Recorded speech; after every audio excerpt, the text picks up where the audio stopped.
Welcome back to Paul. In this video, we are going to discuss what are the different components of a data center.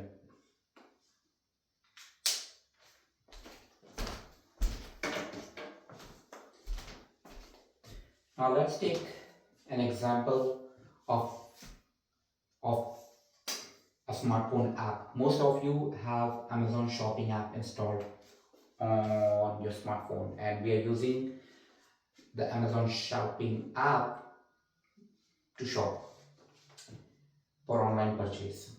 So how does this work? So you have a smartphone and you have this app, Amazon Shopping app. You open the app and you start browsing for the product.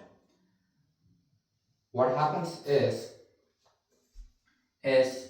this your smartphone is trying to communicate or is communicating with Amazon data center, and there is a server residing Amazon data center which is running this Amazon Shopping application.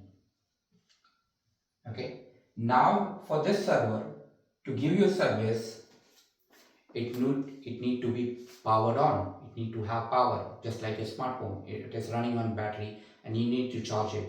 Likewise, the server need to have power. It should be up and running. This is where our first component, power, comes in. Now let's suppose you are shopping for a watch. You're shopping for this watch. So what you will do is you will search. It will give you plenty of options: watch 1, watch 2, watch 3, watch 4. You decided to go with watch 3. You went ahead, you made the payment, and your order is placed. What happens is there is all this transaction going on behind the scene. This comes there is this comes in the section of compute. There is compute, like what you chose, and you're making a payment. Your Amazon Shopping app will be contacting your banking application to verify your payment details and all that. So this is where our next component, compute, comes in. Okay, so like you, there are millions of customers that are shopping on this server, that are using Amazon Shopping. So this server is giving service to many customers. Now because now this server have plenty of hardware components. It has like a motherboard, it has DIMM, CPU, network card.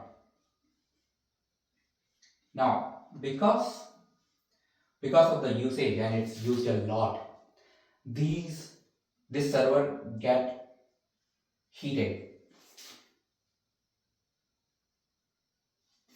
and you need to maintain optimal temperature for your server to make sure your components, any of this component, do not break. You want the server servicing optimally. So you need to have cooling infrastructure inside your data center, like C-rack, HVAC. These are used to cool the data center to maintain the optimal temperature inside the data center. Now, we are aware that you can browse millions of products on Amazon Shopping app. So this is where a storage server comes in. You have like storage server 1 that have watches, storage server 2 that have like this marker, like so there are millions of product and you need a storage server to store the data, and this is where the storage server comes in. The next section is network. So your smartphone,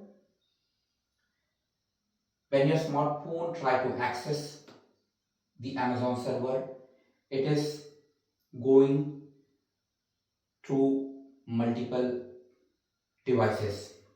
So it will be contacting your cell phone service provider router. Then your cell phone service provider will be reaching out to the Amazon data center. It will be communicating with the router there. This router will check if they have this application running at this data center or not. It will then route to another data center. So this is where network comes in. So these are the 5 components of a data center. So it's power, compute, cooling, storage, and network. Now moving on to the next point.